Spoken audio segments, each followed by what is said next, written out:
এই একটা খাড়া দেখো, এটা হচ্ছে বিনা সারের বিনা ফ্রিতে খাড়া, পুরো কুঞ্জি খাড়ার মতো দেখতে, কিন্তু এগুলো কুঞ্জি খাড়া নয়। কারা কারা বলো, জানো বলো, কমেন্টে জানাও। আর দেখো এই খাড়াগুলো আজকে তরকারি হবে। আমরা বলি এগুলো তেলা কাচার খাড়া, তোমরা এটাকে কি বলো বলো কমেন্টে জানাও।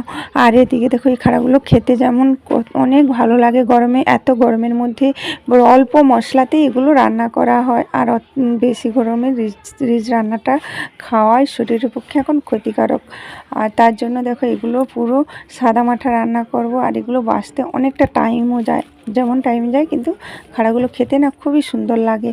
আর এগুলো দেখো আমি নরম পাতাগুলো নিয়ে নিয়েছি, আর অল্প অল্প করে সেই লম্বা লম্বা একটা ডাঁটা তার মধ্যে থাকে, ওটাকে বের করে কেটে নিয়েছি ছোটো ছোটো করে। তারপরে এর মধ্যে দেবো কাঁচা মরিচ, কাঁচা লঙ্কা, টমেটো আর পেঁয়াজ কুচি, আদা বাটা আর জিরে বাটা একটু অ্যাড করে দেবো। আর সাথে দেবো পেঁপে, আলু আর একটা বেগুন। এই হলো আজকের মশলা। এই মশলাটা দিয়ে ভালো করে কষিয়ে নিয়ে ভালো করে নাড়াচাড়া করে অল্প জিরে বাটা দিয়ে একটু অল্প চাপা দিয়ে দিলেই রেডি হয়ে যাবে তেলা কাঁচা খাড়ার তরকারি।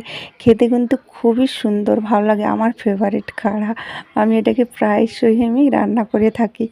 আর যাদের পেটের সমস্যা থাকে না, এই তরকারিটা তাদেরকে রান্না করে দিলে দেখবে খুব সুন্দর লাগে। আর এদিকে দেখো পুকুর থেকে আমাদের মাছ ধরে আনা হয়েছে, এটা হচ্ছে পেটগাউড়া মাছ। আমি একে পেটগাউড়া বলি, কিন্তু এটা হলো সাইপিনাস। আমি প্রথম প্রথম জানতাম না, লাল মাছ নাহলে পেটগাউড়া বলে রাখতাম। চলো, এটা আজকে একটু অম্বল হয়ে যাবে প্রচণ্ড গরমের মধ্যে, এটা অম্বল করলে ভালো লাগে খেতে।